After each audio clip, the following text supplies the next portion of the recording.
Welcome to call number 2. This is Unstoppable Rollups, call number 2. Unstoppable Rollups is called a collective of people who are interested in championing the idea of rollups that cannot be shut down, rollups that are unstoppable on Ethereum. We are funded by the Ethereum Foundation and greatly thankful to them, and we could not do it without the support of our community, and so thank you to everyone joining this call. Okay, let's go. What are we here to talk about today? Well, we're here to talk about how to shut down Base. Okay, so we're picking on Base here, but just because Base is the top dog, so I like Base, I like Coinbase. Nothing I'm saying about Base is that specific to Base, but it's important to take the top dog and see what's up. So Base is a rollup. It's the rollup with the most value secured, and it would be the worst probably if Base got shut down. So let's talk about how to shut it down and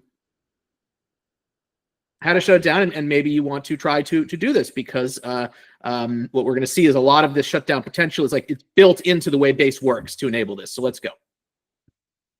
Okay, so I'm going to give a presentation right now. You're listening to it called Gone in 15 Signatures. This is a reference to the movie Gone in 60 Seconds, which is a bit dated, but that is the thesis. You can kill Base in 15 signatures, and the idea is 15 signatures is a small amount of signatures, and then we're going to have Q&A, and hopefully someone challenges me and says, no, actually, Base can not be shut down, or it's better than you think, because I'm going to paint a grim view here to try to challenge the situation. Okay.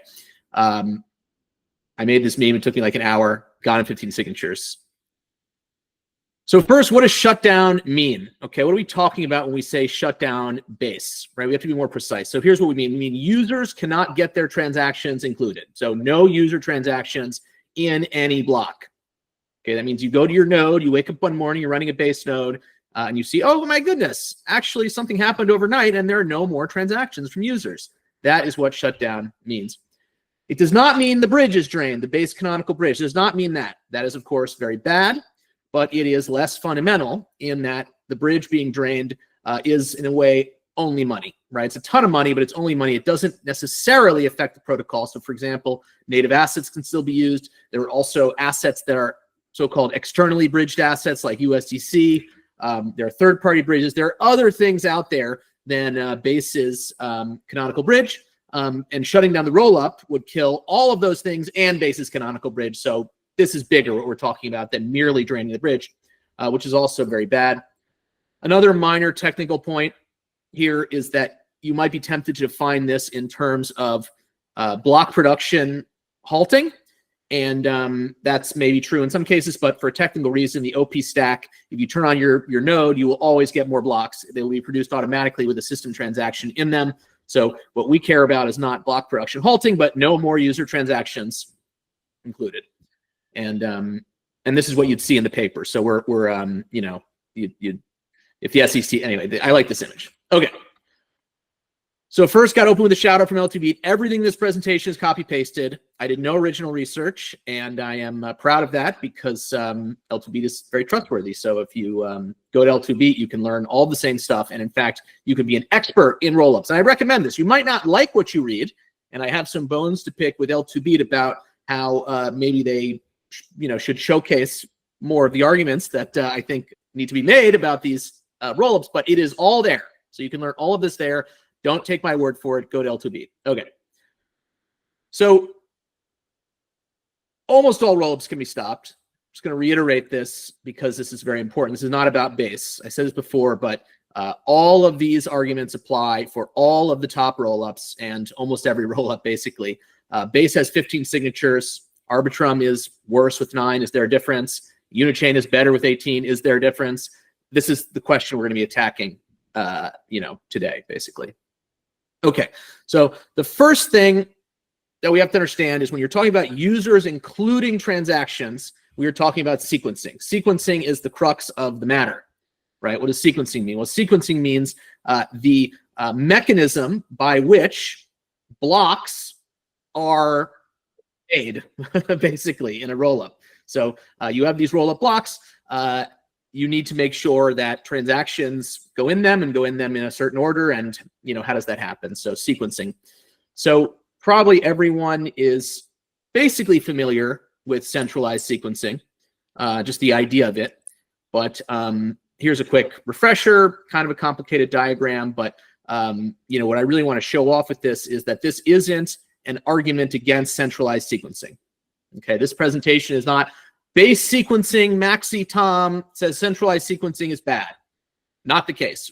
Unstoppable rollups don't have to be based, and centralized sequencing has real advantages to it. So I just want to be really clear about that, because there are a lot of people out there who will never accept any centrally sequenced rollup, and I'm not one. So how does centralized sequencing work?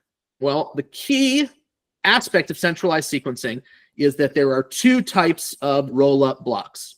There are safe blocks and unsafe blocks. Safe blocks are blocks that cannot be reversed, cannot be changed on the rollup, right? So this is locked in. This cannot be changed. These are on the L1. They can be observed on the L1. Unsafe blocks are a imaginary construct that lives in the mind of the sequencer. So the sequencer has this internal state that allows it to kind of predict the future of the safe chain. Okay, and eventually it will take these unsafe blocks and it will post them to the L1 and make them safe. And the beauty of the unsafe blocks and the vision into the future of the chain is that the sequencer has total knowledge and total control and can offer instant confirmations of everything. So you can instantly learn if your transaction is going to make it onto the chain, at least according to the sequencer's prediction and promise. Okay, so this yields an amazing user experience, and depending on how the centralized sequencer works, it can also limit MEV, and so that's why centralized sequencing is popular. So, but what's the deeper structure here, right? Are there problems? How do we think about centralized sequencing? Because, the word centralized, we kind of don't like centralization. So at least we want to make sure it's okay, or put guardrails around it before we just accept centralization. Not to say it's always bad, but we got to think about it. So I thought this was an interesting recent tweet just to motivate this conversation. This is Dan Robinson, a gigabrain, as some say. Like, this is a super smart guy, right? And so he's making an argument in the top tweet here that basically is making fun of people who don't like centralized sequencing, right? And I think he has a very good point here. I think it's funny. He's saying, some people say don't use change with centralized sequencers because the centralized operator can someday extract MEV from you, right? Because, of course, today, none of these folks do. Base does not sandwich you. Coinbase runs a sequencer. They don't sandwich you. You get no MEV extraction on Base. You get a ton of MEV extraction on L1. And so isn't it silly to be obsessed with decentralized sequencers, right? He says, don't use centralized sequencers, which might someday be bad. Instead, use decentralized sequencers that are terrible right now, right? And I think this is quite a reasonable argument. But then someone says, okay, well, what about censorship resistance, which is kind of the topic we're talking about today, liveness, censorship. We're not just talking about extracting MEV, we are talking about censoring users, right? And Dan gives this line, which is basically the party line on this, which says L2s with centralized sequencers can still inherit censorship resistance from the L1, okay? And that is undoubtedly a true statement, and we're going to talk a little bit why. But kind of the question is this true of the actual world? Do any real centralized sequencers actually inherit censorship resistance? Will they ever? And how does that pertain to this question of whether they can be shut down? So this is part of the theme of unstoppable rollups, and I think L2B, which is you can't just say stuff, right? You can't just say things and have that be accepted as the truth.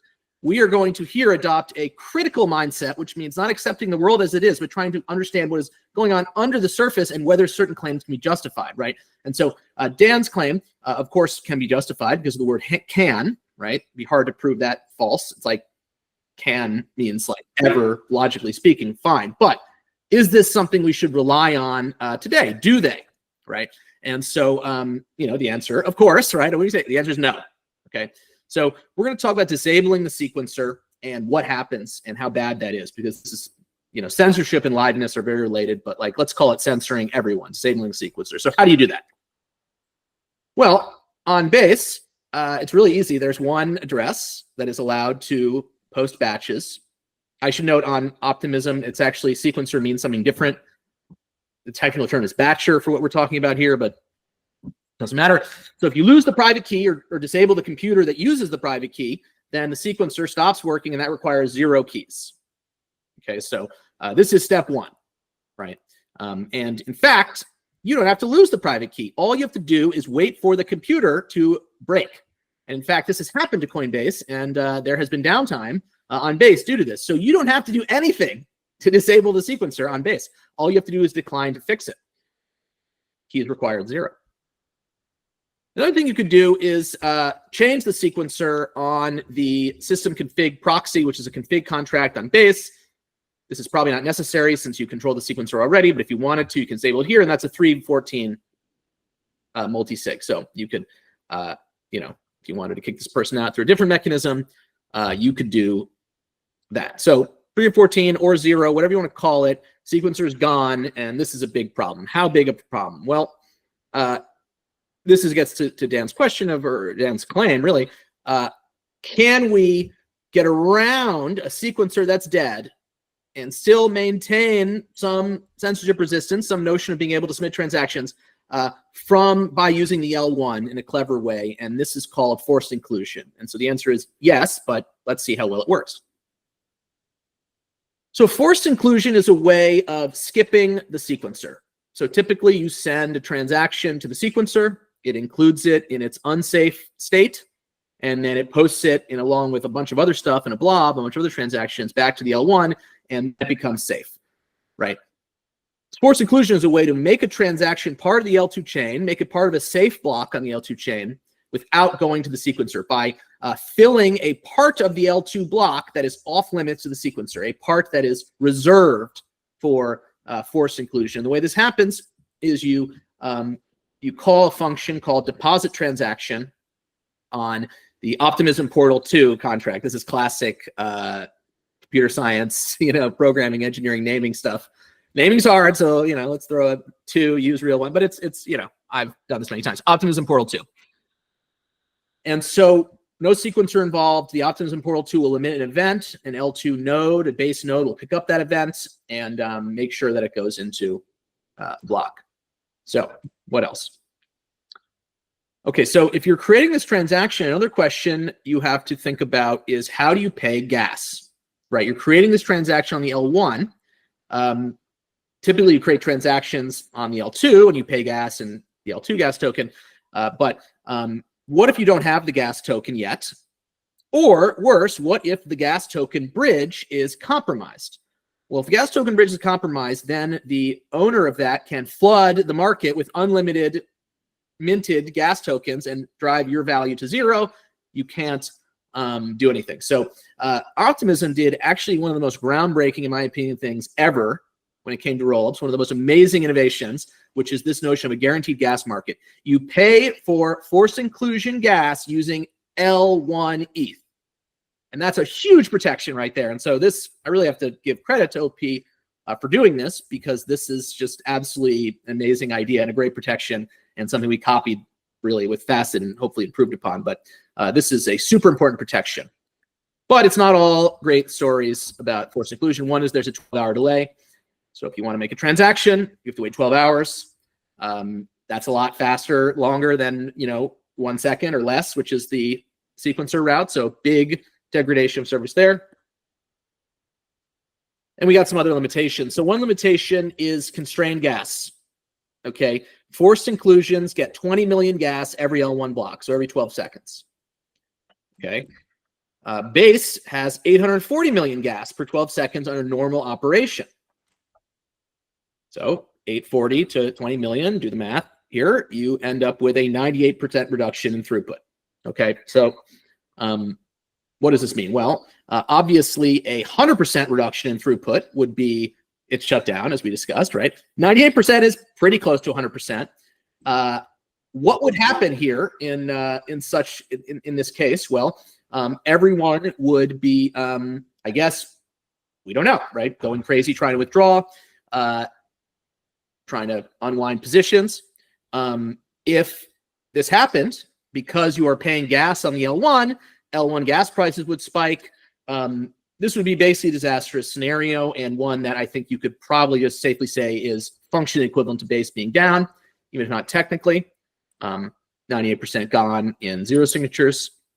But what I will point out here is no one has done the math on this, right? Not Dan, or if Dan has it, I'd love for him to share it. I don't want to pick on Dan. I like Dan. I follow him. I read everything he writes, basically. So I just thought his tweet was representative. But no one out there has actually made the case that this is fine, right? So that's just something where, again, back to this notion, you can't just say stuff. You have to look at the world critically. Like, here I am. I'm a guy. Base is a multi-billion-dollar everything, and it's huge, right? Tons of people, it's not my, the onus is not on me. The onus is not on L2Beat. The onus is on the creators and maintainers of the system to explain how, in what world this is possibly okay. Because I don't claim to be a perfect reasoner about this, but to me, it doesn't look great. And so, someone who's running the system should say, hey, this counts as inheriting censorship resistance, or it doesn't. So this is a big deal. What else? This is a very basic point. This is more so about, I'll take a question. Hey, Boris, if you have a question here, write it in the chat and I'll answer it. Handoff problem. Okay, so this is more minor. This is more about MEV, but it still is actually a pretty big deal. So if you can get your transaction into block N, well, the sequencer can come back to life and control N-1 and control the transactions that happen before you and can front run you. And what does front run mean? Well, in the case of a simple non-contentious transaction like withdrawing, something that touches non-contentious state, doesn't mean anything. But if you're trying to withdraw from a protocol, ordering could matter. Someone removing the liquidity from the protocol before you or changing the state of the protocol could prevent you from ever withdrawing. And the handoff problem was coined by the group Init4, and they have an article on this. If you Google it, you can read it, but it's a pretty big deal. But what we're here to talk about today is always great question. So Boris asks, great question. Boris says, would it be trivial to raise the 20 million gas force inclusion limit for OP stack rollups? Not sure if anyone knows. So the limit is controlled by basically a configuration value in a smart contract. Anyone can change this limit as long as they can change that value, which is the same level as upgrading these smart contracts. So it's a 15 signature situation. I don't know why it's 20 million. It doesn't really justify that number. It says, well, we don't want to have a denial of service. And I suppose that means that we don't want the people who are not paying the sequencer to be able to crowd out the people who are paying the sequencer. But I don't know. This is another question of you can't just say stuff, which is presumably since billions and millions of dollars on the line, someone should come out and say, here's why it's 20 million, not 10 and not 30. I don't know. But yes, it could be changed. And that is going to be one of my recommendations actually at the end. So yes, that is a good question. Okay, so governance risk. So this is the big deal, right? It always comes back to governance risk because this transcends everything, right? Like changing the sequencer, disabling, that's one little switch. Governance risk governs a lot of switches. Okay, so the key issue here is that forced inclusion can be disabled by an upgrade, right? Optimism Portal 2 is upgradable. Optimism Portal 2 mediates forced inclusion. Okay, let's upgrade it and kill it. And in fact, this happened once, right? This is not theoretical. Blast literally did this exact thing. Okay, they did it to censor a few people, but they could have done it to censor everyone. And so this is kind of the slam dunk claim, I think, that you really can't, in my opinion, if you were one of these rollups, claim that you inherit censorship resistance from the L1, because you don't. You only have censorship resistance as long as these contracts go unupgraded. And so this is like, one of my few beefs with L2Beat. Sorry, Luca. No, it's not a beef, but L2Beat says, gives base a green wedge for self-sequence, and says, in the event of a sequencer failure, users can force transactions to be included by sending them to the contract on the L1. There's a 12-hour delay. So that is true today, but I think the protocol base can disable that. So anyway, I hate to criticize L2B because they're the only ones doing this. Okay, so just whatever. They got a big backlog. How do you how do you do it, right? Let's go do it. Let's go shut down base. How do we do it? Okay, you got to get 15 signatures. So first you got to get the base security council. So if you Google base security council, you can see there's a bunch of people on that list. Some of them are pseudonymous. Otherwise, you can just probably find and convince these people of something. Maybe not. You know, we don't know. Base multisig 2, another smart contract. This is a 3 of 6, 7 of 10. And now we have the OP Foundation operations safe, which we'll talk about in a moment. That's a 5 of 7. So 7 plus 3 plus 5 is 15. That's your 15. And these are the contracts these are the multi-sigs that control base, and they can shut it down. Now, it's also super notable to mention that the OP Foundation operations safe doesn't just play an administrative role in base. They do this for all OP stack rollups that are part of the super chain, basically. I believe that's the designation. Like all the OP stack rollups who are, trying to follow the upgrade path and follow this thing, the law of chains. Basically, the premium OP stack rollups are all today in part controlled by this operation safe. So the obvious consequence being that if you want to shut down every OP stack rollup, there's going to be overlap, right? Compromising this safe enables you to have a big leg up in compromising a lot more rollups than just base. So this is a visualization. Again, shout out to L2B. This is from their new Disco tool. I am absolutely certain this is not getting as much use as it deserves because it's dope, but also you have to be pretty deep in the game to want it, to want to use it. So how does this work? Well, you got proxy. Fair enough. Okay, Lucas says the reason the slice is green is because we evaluate dimensions independently. You need to assume that all other aspects are perfect. Otherwise, everything would be red. Right. So the idea is if you are going to look at upgrade risk, when you look at all of these things, then that is going to dominate the whole conversation. And so what's the point? And I think that's a fair point. Now, I'm willing to bite the bullet and make everything red, but maybe that's less useful. But that's a fair point. We do want people to be able to evaluate these systems independently, and the fact that governance risk cuts across every single thing can risk, if you just look at that, oversimplifying the arena. And certainly the way it's presented now was the best way for me to learn all this stuff. So I have no true major criticism there. Okay, this is a diagram. Proxy admin is a contract. This is not a multi-sig. This is a contract that is the admin of all the proxies for upgrading. It can be upgraded through this multi-sig, which is basically composed of other multi-sigs. And here are the root multi-sigs for the upgrade. So here's the visualization. The OP Foundation safe, 5 of 7, 3 of 6 on base multi-sig. And then here's the base security council. And these dotted lines are the EOAs not pictured. So this is the deal. Proxy admin has the power. These people control proxy admin. So let's dig a little deeper here. So one thing to note is that when we think about signatures, you can think about people, right? Someone has to do something, right, to sign something, right? That's a person. But of course, people can control multiple private keys, right? People control an unlimited number of private keys, basically. So when we're thinking about security, we tend to think about people because those are the entities that get hacked, right? And that means we can't just think about signatures. We have to think about private keys and people. So what's going on with these multi-sigs? Well, the Security Council for base got 6 entities. That's like kind of 6 companies, basically. So who owns the private key there? Maybe everyone in the company, maybe not. 2 docs people, 2 synonymous people, and I have nothing, negative to say about any of these people or entities at all. They all look great, so it's not like trying to criticize any of them. I'm just saying, structurally speaking, what guarantees can a skeptical user have here? And I don't think it's that much. Right? I don't think it's that much because we don't know whether these people are who has the private key, but at least we know who they are. Now on to the base and OP Foundation multi-sigs, and here's a big issue: it's like we know nothing. We know nothing about who is on these things, who controls the keys.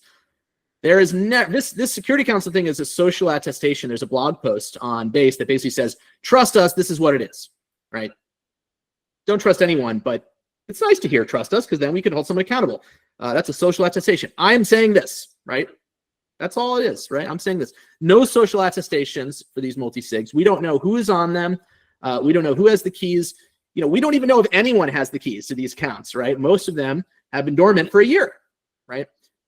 We don't know anything. And the real issue here, right, is twofold, because we are counting on these people to not adversely affect Base, to not hurt Base and Base's users. We're also counting on them to protect Base's users, and so that is a super tricky needle to thread, right? You want to be as locked in as possible, as make changes as hard as possible, be untransparent as possible, prevent hacks, but you need to be able to make changes quickly too. And so how do you make changes quickly? Well, you share keys and all these other shortcuts people sometimes make. So they have a really hard job here, and we know nothing. And I have, again, no reason to think they're not doing a good job. I have no reason to think they're not great people, but we don't know. We just don't know. So this is naturally a question, right? Like, who controls Base? We know very little. Who controls Base? Well, Coinbase published this, right? This is a social attestation, again, which is good. I appreciate this stuff. And this is a blog post, the Base neutrality principles. Okay, we are not going to prevent you from exiting. Okay, well, that means we're not going to shut down the sequence. That's good stuff. I like this. We're going to not MEV you.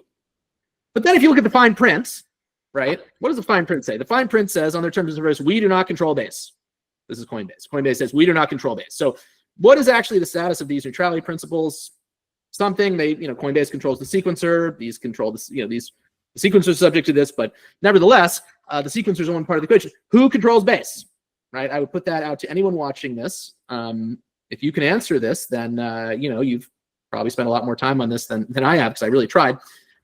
Well, here's the answer: the Optimism Collective. But this is not maybe such a satisfying answer, as you'll see, because the Optimism Collective is a shortcut name for Optimism governance, Optimism voting. Optimism has token voting, and again, I have no reason to think that there's anything bad at all about any of these mechanisms. Like, they've done amazing work setting up the DAO. I have nothing negative against everything I've seen. Just trying to lay out whether the structure is something we should be confident in the long term. So they have token voting.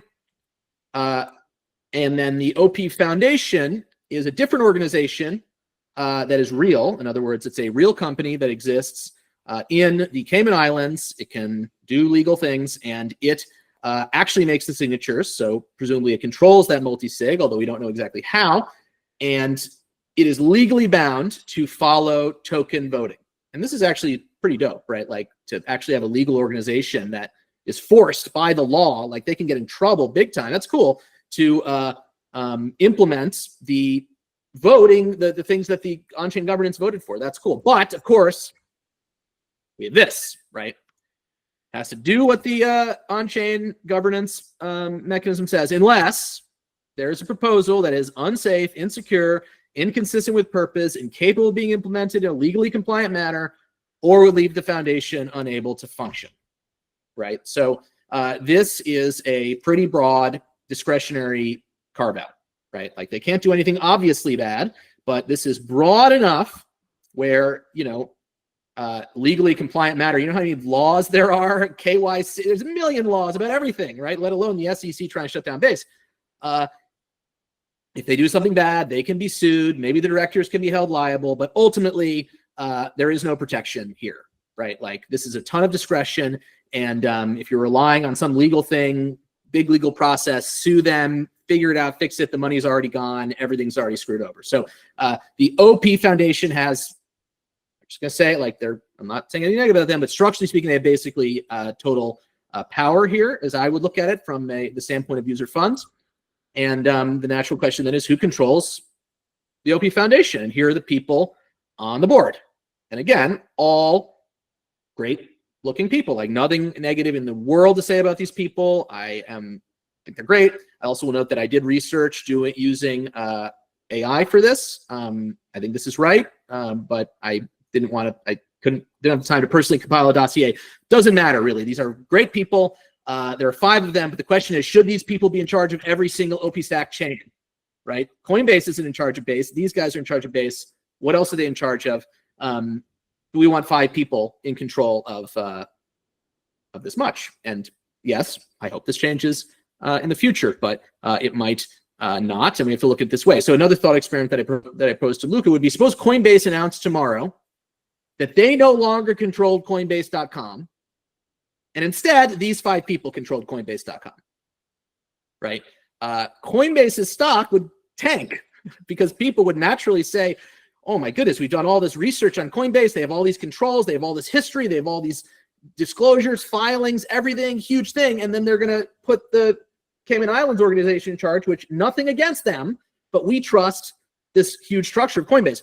And yet Base, the L2 is going to have a ton of value on it too, and is controlled, according to Coinbase itself, by these folks. So these are the questions of just looking at the world with a critical eye and trying to improve it. Again, nothing against any of these people. Optimism has made amazing strides in governance, and I expect they will continue to do that. Just important to ask the questions. How do we fix it, right? This is kind of the most important thing, right? And so what are the ways to do that? Well, the simplest thing is make forced inclusion impossible to disable. And this, to me, not doing this, especially given we have that guaranteed gas market thing that makes it possible to pay an L1 gas, and it's a pretty good mechanism. This thing for me is like the canary, so to speak. Like, if you can't do this, it's like, why can't we do this? Why can't we come out and say users can always transact? Very simple to do. It's already basically designed.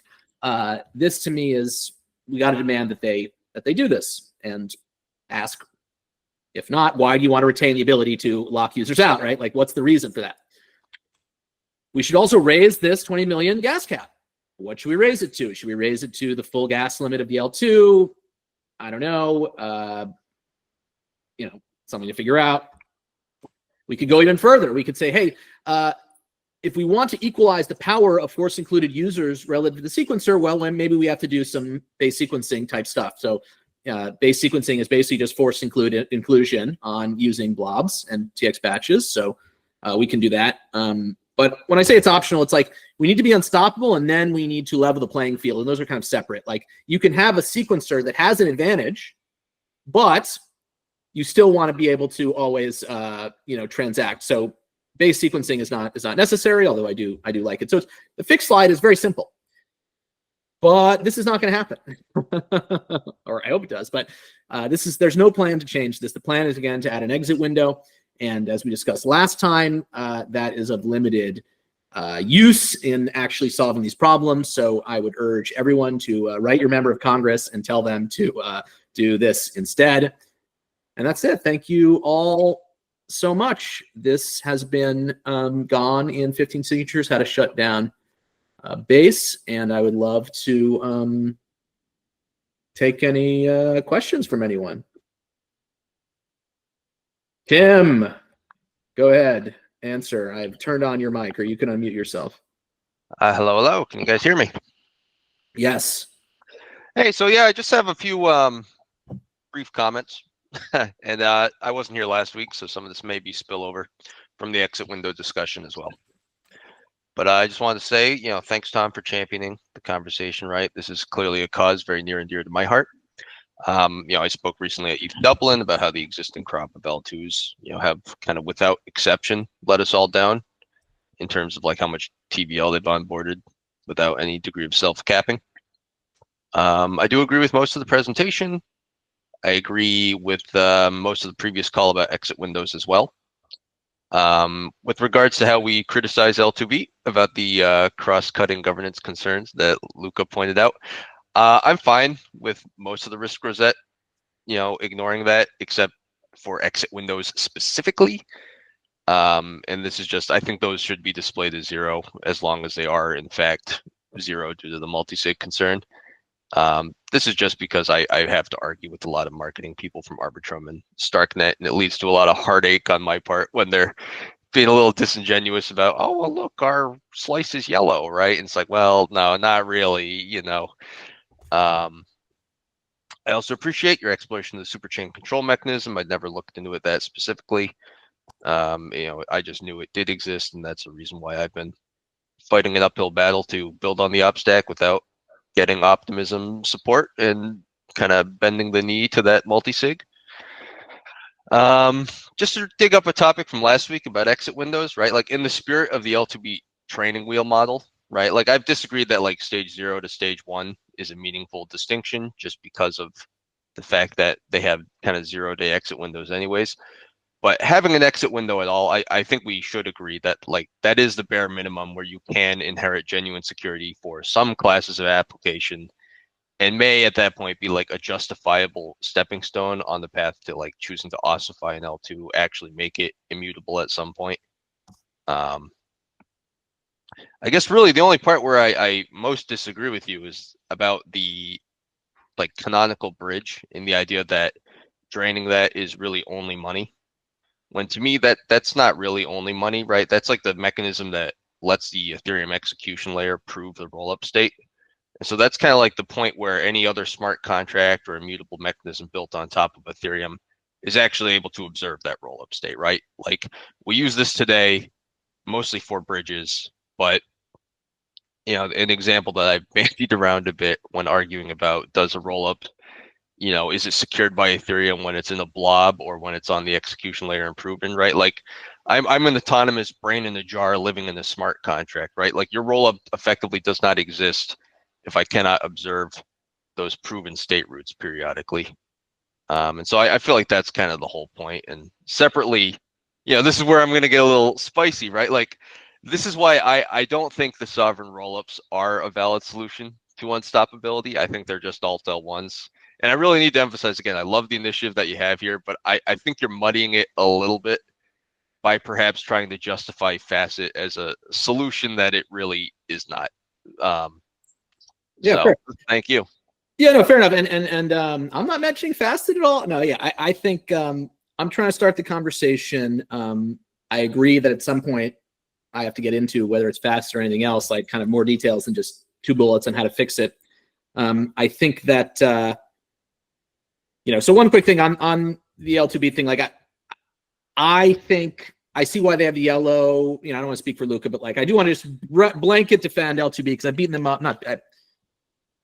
The Arbitrum people who are giving you a hard time and pointing to L2B, they should be pointing to their own research that says what they're doing is fine, right? The Bitcoin white paper didn't just say, hey, here's 2 sentences on Bitcoin, prove that it's bad, right? It said, hey, here's how it works, and it's good. So I just think the structure of holding L2B accountable for making roll-up people be straightforward is like, it's just, you know, they should have to do it anyway. But yes, okay. So really important question here, I think, gets to this slide, which is, where is it?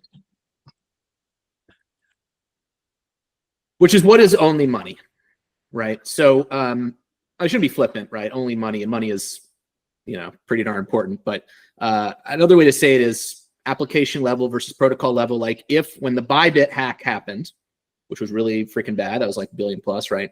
That would be in the only money bucket, even though it's terrible. If Uniswap latest permissionless thing got hacked, that would still be in the only money bucket, even though it's terrible. So that's what I mean by only money. Now, what is my justification for this being only money? Well, on Optimism, you don't need to bridge to use the protocol. If Optimism didn't let you pay for forced inclusion with L1 gas, then it would not be only money. It would be a protocol level thing because the bridge's integrity would be linked to the protocol because you need to use the bridge to get the gas. But if you can theoretically, and ideally in practice too, use the protocol without bridging, then the bridge blowing up will not blow up the protocol. Now, a separate question, also very important, is how do you know what the protocol is, right? Like, how do you know the rules of the protocol? And, you know, one way to look at it is the rules of the protocol are the rules you need to follow such that you can prove to the Rollups canonical bridge that you are allowed to withdraw. So the way you know you are following the Rollups rules is that you are able to withdraw from this bridge because the proof system relies on the rules all matching. Now, that is one definition of the protocol, but there are also other ways, and this gets to the sovereign rollup thing of defining the protocol. And if you look at like the Ethereum L1, there is no smart contract, there is no determinism, you know, there's no bright line test to know if you are following the Ethereum protocol. In fact, there is actually no way to know, right? Because it's social consensus. So, you know, on day 0, it was proof of work. Now it's proof of stake. Which one is right? There is no way to know. There's no proof of that. And so I don't think I think it's possible to use a model and a framework of imagining yourself as a brain in a jar inside a smart contract. Certainly possible, but I would suggest that that approach is not a universally necessary or valid approach because it cannot spit out any answer as to what Ethereum is, what the rules of Ethereum are. And so when it comes to the sovereign rollup idea, that's basically this idea that we can apply a social consensus-based approach to determining, and there are a lot of downsides to this. I'm not trying to say it's better. I'm just trying to say what it is. A lot of downsides. A social consensus approach to knowing what the rules of a rollup are, which don't depend on a smart contract, but just depend on rollup node software that you can run, but you can't run as a brain in a jar in a smart contract. You have to run as a human running node software, just as with Ethereum. And this is already true to an extent in rollups because the rollup rules are partially determined by when you can withdraw based on other powerful stakeholders. So like what the rules are that USDC, what would happen if USDC enforced different rules than the rollups canonical bridge? Like who would win? Well, probably the bridge would win, but there's still an ability to diverge there. But the next presentation, I promise, and I'm going to turn all you around. The next presentation is going to be on sovereign rollups. And we'll be able to really get into it. Happy to talk more here if that's what people want. But last thing I'll just say, and this is something I hope people can back me up on, love them or hate them, even if you hate them, sovereign rollups are not alt L1s. And the reason is because they don't have their own source of consensus in terms of what goes in the blocks and what the state is. That is entirely determined by observing the state of Ethereum, the state and history of Ethereum. And in that regard, they are exactly analogous to Base because Base's state is not determined by the smart contract. It is determined by the history of Ethereum. So when you run a Base node, that Base node, which spits out the state, will never look at the smart contract. It will only look at the history of Ethereum. And so in that respect, they are the same. But sovereign rollups have a bunch of other problems. Yeah, thanks, Tom. I mean, I'll gladly debate you on this one at another time. I won't monopolize this chat too much more. I just think that's when it really does, when you make the comparison to social consensus, right? It's like, what is it about being an L2? Like I trust that on Ethereum. I don't want to trust it on an L2, right? And so that's why I don't think the social consensus based mechanism for an L2 achieving its own state is necessarily valid. But I think that's a big downside, depending on how you look at it. Of sovereign rollups, the argument would basically go, hey, here's why social consensus works on the L1. We have no freaking idea, right? It somehow works. I don't know how it works. There's the all core devs call. I'm not invited to that. It's like, how does this thing work? And the actual more serious answer is some complicated historical process took place over years that created these informal structures that produce a progressive system, right? Produce a system that gets better over time. Yeah. If you, sovereign rollup bro, are trying to replicate that, good luck, right? How are you going to do that? And so that would be the challenge of a sovereign rollup, is to basically do a good job on that. I think the difference is Ethereum's social consensus is for upgrade, but in the matter that we're operating, right, we do have real consensus, and it's secured by a huge pool of slashable ether. In the sense that a sovereign rollup is, nothing is proven by Ethereum, so the actual state at any given time is dictated by honest nodes choosing to present that state honestly, right? Like, I don't know if you guys have like a facet scan, but let's imagine that I got every single user going to facet scan and they're following my node, and then I just decide to, ignore certain blobs and I show the canonical state of your rollup, right? Like, honest nodes can know that that's different, but it's not like it's proven anywhere, right? Like, every single person has to get their own independent view of the state of sovereign rollup. But anyways, I really am derailing this. I don't know if I want to. Reasonable. So I would say this, like, so there is a facet scan, not run by Etherscan. We're not made of money here, but Block Scout is like better than Etherscan. Sorry, whatever. So the argument there would just be, okay, Luca has his hands up, so I'm going to show. The argument there would just be Etherscan can be wrong too. We don't know what node Etherscan is on, and also slashing doesn't help with this because you don't get slashed for voting on some weirdo state that you want to be there. You only get slashed for doing inconsistent action. So forking is, you don't get slashed for forking unless if you win. Anyway, sorry, I'll shut up. Luca, set us straight here. Come on. Let's say that Base implements what you're saying here, right? Let's say that they make the optimism portal immutable. They increase this gas limit and they implement patching for some reason. But everything else remains the same. Like all the other contracts remain mutable with these 15 signatures, including the proof system. How happier would you be? Well, okay, so I mean, I hope I'm not trolling here, but I'd be pretty happy. I'd be pretty happy, and I'll tell you why. Where does this go all the way end here? I'd be pretty happy because what this would mean is I could say, hey, you know, screw you, Optimism Collective, screw you, Coinbase. I can use this forever. And if I interact with your assets, then okay, I might be screwed. And maybe your assets can have a contagion effect and kill the whole system in some way, whatever, that's always possible. But I can run my little world on Base and I'm all good. Now, I think the gas cap is the tricky one because I think that's like the ratio of the amount of power force inclusion has versus the sequencer. And I'm not saying that that has to be exactly the same, but it has to be reasonable. And right now, 98%, 2% is not reasonable. But yeah, I'd be happy. Let's go. Let's get them to do it. They can keep all that other stuff. I mean, am I wrong? You think it's not true? No, like I understand that the situation would be better, but I wouldn't be, much happier. Like I think you are underestimating how valuable the bridge is. Like there are $15 billion, and I don't know how useful it is to have a system where everyone is screwed. Everyone lost billions of dollars, but you can still transact in your little island. Yeah, I think okay. So this is the ultimate challenge of just like, is there a difference between the application layer and the protocol layer? I think that if you could push, and again, it's not 100%, like whatever, if you could push this bridge into being an application layer thing where protocol users wouldn't have to use, then I think that would be good because it would mean that it doesn't control everything and can't kill everything. But, something we've talked about, like there's another strong argument that cuts across all of this also, which is just there is no difference between application layer and protocol layer. And so, even Ethereum itself is controlled by Circle.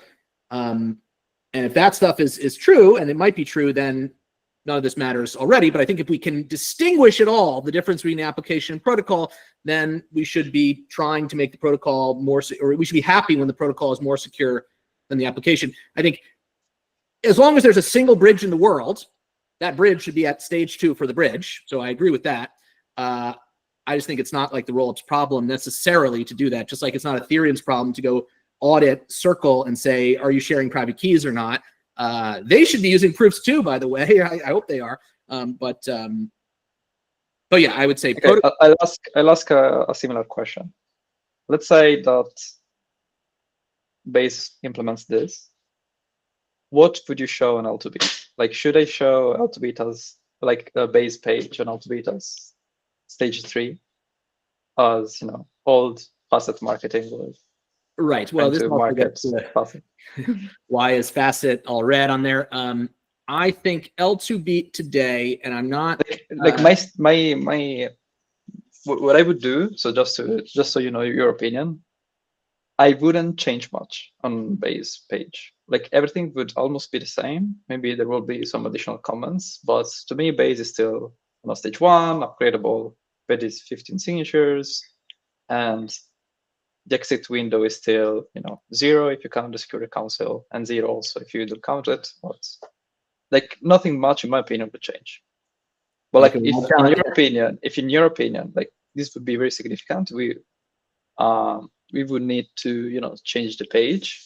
The implication is that I can go to Base or like Optimism and say, look, implement this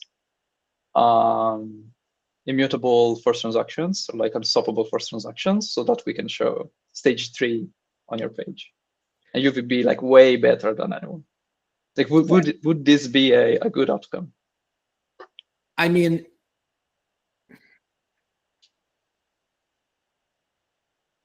I think it depends on like the goal here, because I think, there's another argument that Tim made that, hey, why would we even update anything at stage 1? It's still basically the same. And your argument is, well, no, it's better. 15 is better than 8 signatures. And another argument would be, well, if you put a piece of, tissue paper in front of a train, that's better than nothing, but practically speaking, it doesn't do anything. So I think there's just a broad question here as to, are we little peon losers on the side of these freight trains of giant, powerful things that are going to do whatever they want anyway? Can we ever do anything meaningful? So I don't want to, suggest that, meaning that I think it is good to consider the possibility that if the sequencer failed, we'd be screwed. And if we were unscrewed, the page should change. Like, for example, if this 20 million forced inclusion gas cap were 0, you'd probably change it. If it were 1, you'd probably change it. If it were 2, 20 for some reason is okay. I don't know. But like, of course, we should care about this, even if we don't think it's going to happen. And even if, we don't think we can influence them. But I guess to answer your specific question, I think L2Beat right now is a combination of application and protocol level. It is very focused on bridge security and the bridge security of the canonical bridge. If I were, running the show, I might differentiate those things for reasons that are not even related to unstoppable rollups, because if you're trying to actually protect users on base, you have to consider, well, hey, many of them are using less secure things than the base bridge anyway. So it's like layer 0, whatever. Like, no offense to any of these people, like the actual user experience, they don't get to enjoy all the security anyway. So if we're trying to protect users and be a watchdog, maybe we should look at like the actual bridge situation more. But yeah, I would basically say on base on L2Beat, I would distinguish. I would apply the stages framework to bridges and look at every big bridge on base, not just the canonical one, and assign it. And that means layer 0 gets audited too. And I would apply an unstoppable framework to the protocol itself. And I would say, hey, the thing that's going to result in a good outcome here is similar to the L1, which is people can build apps. Those can be audited, but there's no master king app that gets to control every other app. So yeah, that's how I might structure it. But I can also understand, I think L2Beat's got a lot of stuff that it has to do. So like, I'm not like trying to be too critical, but that's kind of how I would do it. And you should audit layer 0 on this, right? Like, if people are using layer 0, someone's got to say, listen, it's not stage 2. Like, where's the pressure for layer 0 to go to stage 2? I would like to see that, No offense to layer 0. I like layer 0. Like, there was this... I don't like layer 0. Sorry? I don't like layer 0. Well, I don't know that much about layer 0, to be honest, but I like people who are trying to do stuff. So it's like, I get... Here's the other thing, by the way, just for everyone out here listening to this, like, if you raise any of this stuff, oh, you got, okay, so you do this. All right, so that shows you, even I, who spent all my life on L2Beat, don't know everything about it. So, whatever, that's good. There you go, on verified contracts. Anyway, pointing out any of this stuff, here's the thing that we should fix, is that pointing out how doing this presentation, and talking about this stuff should make you more popular, not less. Like, that's the real, if you are talking about any of this stuff, and I think that's why Luca is such a master at this, because he is like the watchdog who's also super popular. But like, if you talk about any of this stuff, yeah, people don't necessarily like it. I'm just going to pull up another article here. Where is that?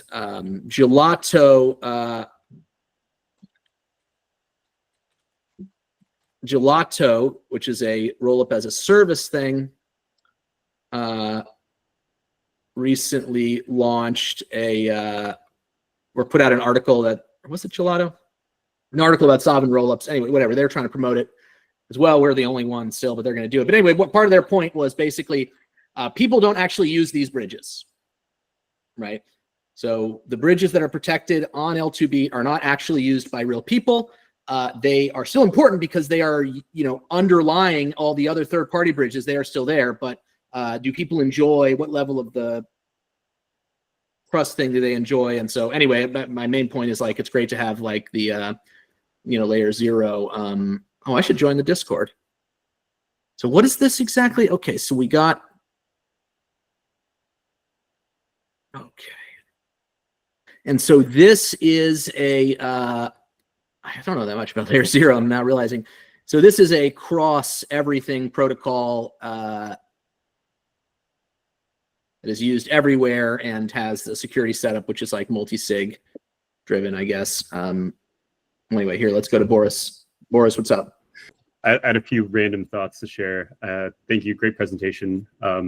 One thing was about, this idea of people not using the canonical bridges. I feel like we need to get James Presswich in here to talk about, to share his opinion there. I think with Signet, they don't have a canonical bridge. It's just liquidity providers and like market makers doing all the bridging, which is kind of a different spin on all this that I think is interesting. But that's an aside. There's something I wanted to ask about from the beginning of the presentation, because you mentioned if you're running a base node, like, can anyone run a node for base? Is that permissionless? Like, I've never really thought about that in much detail, but I don't know if you or anyone else has an answer. That's a great question, and it kind of gets at, like, as critical as I am, right? Rollups are dope. I shouldn't say dope. I'm in my 40s, but rollups are great. And part of what makes them great is that anyone can run a node and figure out the state totally permissionlessly, because all of the data, and of course there's blobs and whatever, is that totally available for you forever? But like, it's all there. The base state is defined by the state transition function, which is just rules, and rules are abstract ideas that can be written down anywhere or put into a computer program. It's just rules plus L1 history and state. And so if you have those two things, you can derive the state, and those two things together working, and that's like a base node, but you don't have to call it a base node. It's just like you do a piece of pen and paper. If you had enough stuff, you can derive it. And so that is the beauty of the rollup, is that there is never any possible controversy about the state, because any human can verify it directly, as long as you're running on the same fork. And that gets this question about the bridges, which is this common misconception that many people have, which is that you learn the state by talking to a bridge, but in reality, you compute the state and then prove it to a bridge, or use that computation as part of, the bridge is intended to reflect the state, not the state reflects what's in the bridge. And of course, there's a circularity question here, because a bridge proof system has to prove what the state is, and a bridge proof system can't prove what itself is saying. So anyway, yes, anyone can run a base node. Anyone can run an OP stack node. OP stack is amazing. Also it's great tech. But yes, and I'd love to get James in here. He's the init4 guy, right? Like Signet. Yeah. He obviously majorly influential person. Handoff problem. Signet, I think, is a fascinating rollup. Gets quasi-sovereign, quasi-base, gets close to unstoppable. They do have a forced inclusion mechanism that can be disabled by an admin, unfortunately, so they don't quite get there, but they're very close. I would love if you could get him to talk to me. I've tried DMing him, but no one's gotten back. But I'll tell him to join the group. I think he'd be into this. I guess the other thing was, like, so anyone can run a node, but the sequencer or batcher in OP stack terminology, that's not permissionless. Like, base runs that box. Yes, although in the nomenclature of OP stack, sequencer means something different, and is actually a permissionless role that just describes the mode at which your node is running, which is to say anyone can be a sequencer, anyone can allow transactions to come in, but only a batcher can post it to the L1 and have it be part of the canonical chain.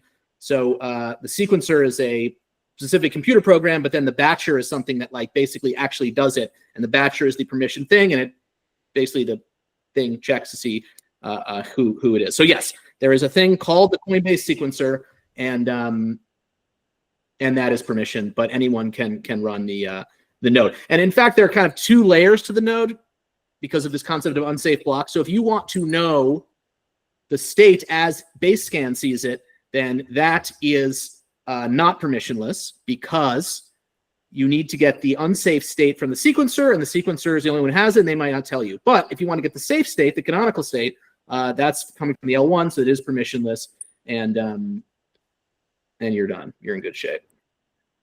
Thank you. Yeah, the last thing I was going to say is I ran like a quick little ChatGPT 03 search while this conversation was happening. Not search, but just like request. I was kind of curious how much of Coinbase's like equity valuation is potentially derived from Base itself, and it looks like did a whole analysis. Maybe 7 to 12% of Coinbase's equity is could be as a result of them running Base and the maybe 300 million in revenue it's generating or expected to generate this year, plus other stuff. And as somebody who holds some Coinbase stock, I'm like, this is cool. We should be talking to them and doing some like activist stuff where I'm like, Base is an important business line and it can grow if you make it more censorship resistant and permissionless. More people will use it and put more money on it. It'll be good for the stock.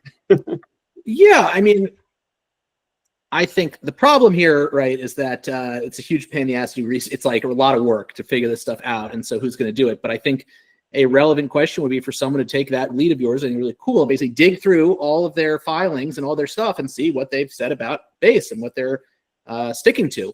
And if they've said things like, hey, we don't control this and it's decentralized and blah, blah, blah, and that's fine, just as they would about Ethereum, then one might say, is this filing, accurate? I shouldn't, say anything because I haven't seen them, but I think that would be a very good question to ask, like, what is this thing? And so, yeah, that's interesting. 712, 300 million. Wow.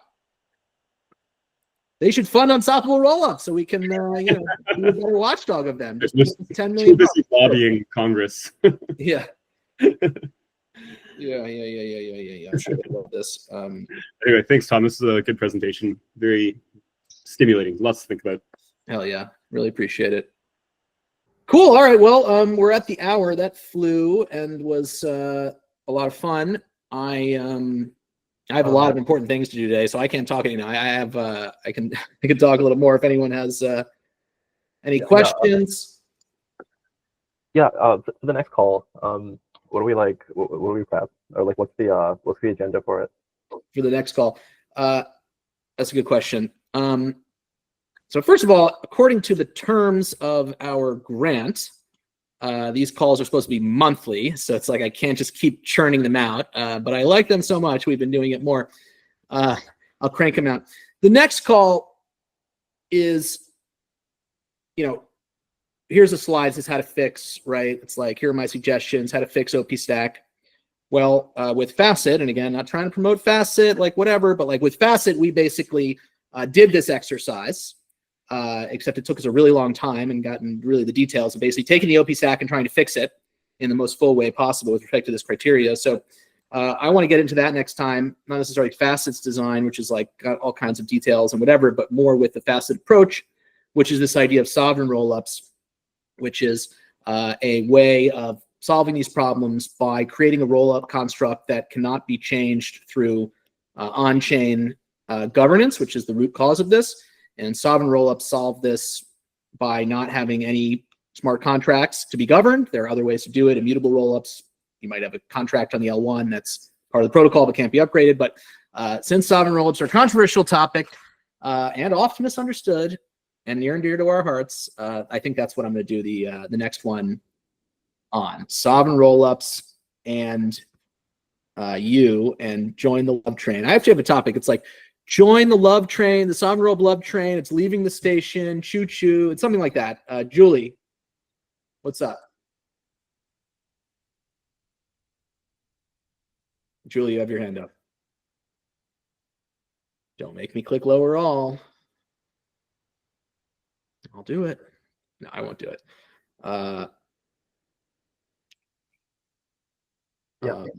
Okay. Oops. Yep. Julie, so there. Okay, I think I spoke into the void. Sorry. So I think this would be a good topic. Another interesting topic, maybe for the next one, could be the Aztec system. Even though it's not launched, could be a case study on, is it unstoppable or not according to your criteria? The discussion. Sorry, what the aspect system? Sorry, what was that? Aztec. Aztec. Yes. Aztec, right? We were going back and forth on this. Oh my Yeah. goodness, Aztec. So yeah, Aztec, as I understand it, is trying to be immutable in some way. So hard to understand sometimes how these things work. But yes, I would love to talk about Aztec. I think that's another angle with Signet also that we just mentioned, which is I am in somewhat of an OP stack maxi. I think they got basically everything right somewhere in there, you know, and so the perfect rollup can be created just by rearranging and copy pasting and doing small tweaks to that. But that is a certain bias to me as well, and it's incumbent upon me to like investigate this stuff. I think Signet and Aztec are both trying to do definitely different things, and so I want to try it out. And you know, I'll say one negative thing about L2 Beat now that Luca's gone. That's not negative, but I think new roll-up stacks are at a tremendous disadvantage on L2 Beat, and the reason is that the incumbent stacks, Arbitrum OP stack, were given X amount of time to reach X level of maturity, right? Develop proof systems, do X, Y, Z. New roll-up stacks are given less time to do the same thing, and they have less money and less resources. They're less tested. And so the net effect of all of this is, on the one hand, you could say it's good. Well, everyone should have to play by the new rules, right? You can't just get it passed just because you were sleeping at the wheel. You should have launched your roll-up in 2022 if you wanted time. Fine. At the same time, I think the second order effect here is that it's basically impossible to succeed in this current climate with trying something genuinely new, or at least it's super hard. We're fighting for it, but I think we should be supporting and investigating people who are doing that. And so, yeah, shout out Aztec, shout out Signet. I want to do stuff there. So roll up roundup would be another topic. For that, though, I might have to enlist some help, okay? I can't just do all this work. It's an insane amount of work. So maybe we could like give certain sections of that presentation to different people or something. People present findings. Anyway, we can figure something out.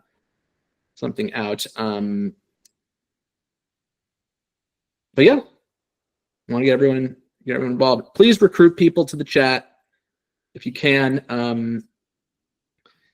You know, I think people should understand, you know,